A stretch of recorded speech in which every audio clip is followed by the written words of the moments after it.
Hello, this is Tony Heller from RealClimateScience.com, setting the record straight about climate. One of my favorite authors, Edward Abbey, said, "There is science, logic, reason, there's thought verified by experience, and then there is California." But before I discuss California, I'm going to spend a few minutes showing you some graphs.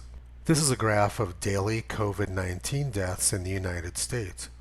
There was a big spike in deaths back in April, back when Democratic governors like the New York governor were sending thousands of sick people into nursing homes. Not surprisingly, many thousands of people died as a result of their actions. Following that, deaths dropped off steadily until June, when we were having massive riots and demonstrations around the United States. But since the beginning of July, there's been somewhat of an increase in deaths, which I originally attributed to the riots and demonstrations. But this graph from the CDC changed my opinion. The graph splits up death counts by age group: under 25 years, 25 to 44, 45 to 64, 65 to 74, 75 to 84, and 85 years and older. This graph provides some very interesting information.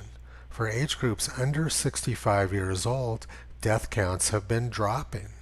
In fact, for people less than 65 years old in the United States, current death rates are in the gray normal range. Or for the case of people less than 25 years old, they're actually below normal. Children in the United States have been less likely to die this year than they did in the previous 4 years. The only age group which has seen a significant increase this month was people 85 years and older. Those probably weren't people attending the riots and demonstrations. And this graph from the state of Arizona showing weekly nursing home infections is extremely valuable. From mid-June through mid-July, Arizona was having terrible problems with nursing homes getting infected. This despite the fact that the nursing homes were locked down. So the big question is, why did we suddenly start seeing a lot of deaths among older people in July, and particularly in nursing homes? Something is going wrong. The problem is not that people are going to restaurants, and it's not that they're going to work. There's something else going on. I haven't been able to figure out an answer, but it's basically the same problem we had back in April when we had lots of nursing home infections. This graph shows the percent of COVID-19 deaths in nursing homes by state. In Minnesota, Rhode Island, and New Hampshire, about 80% of the deaths occurred in nursing homes. Across the entire country, nursing homes accounted for about 50% of COVID-19 deaths.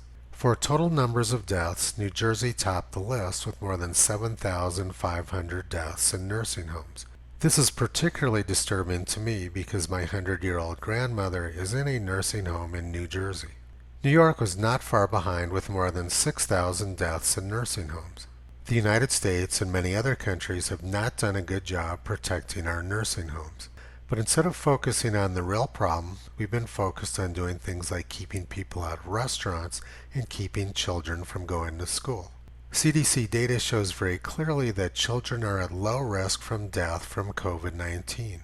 Total deaths this year have been less than the previous 4 years for people under the age of 25. So how did California react to all this good news about children? They shut down nearly all of their schools. Data from the state of California shows that they've had no deaths under the age of 18.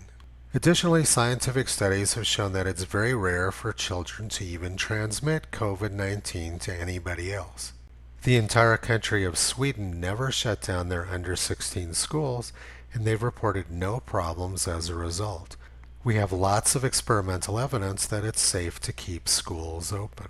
Additionally, the World Health Organization reported last month that it's very rare for people without symptoms to be contagious. So there's no reason for California to have their schools closed. Their decision is not based on science, logic, or reason. And if it isn't bad enough that they don't want to teach, the Los Angeles Teachers Union is also demanding that the police be defunded as well as charter schools. Apparently they don't want children to either get an education or be safe. The teachers don't want to come to school themselves, and they don't want the children to have the opportunity to get an education elsewhere. But the good news is that the children won't be subjected to the usual global warming propaganda. This satirical article in the Babylon Bee from May 14th pretty much summed up the state of California. 68% say lockdown shouldn't end until all diseases are eradicated and there's no war, hunger, or suffering. Ignoring the fact, of course, that the lockdowns themselves are creating suffering and hunger, and they threaten the possibility of war. As was usually the case, Edward Abbey was spot on with his analysis. There is science, logic, reason, there's thought verified by experience, and then there is California. Visit Toto on the web at realclimatescience.com. He's been pulling back the curtain on junk science and propaganda for a long time.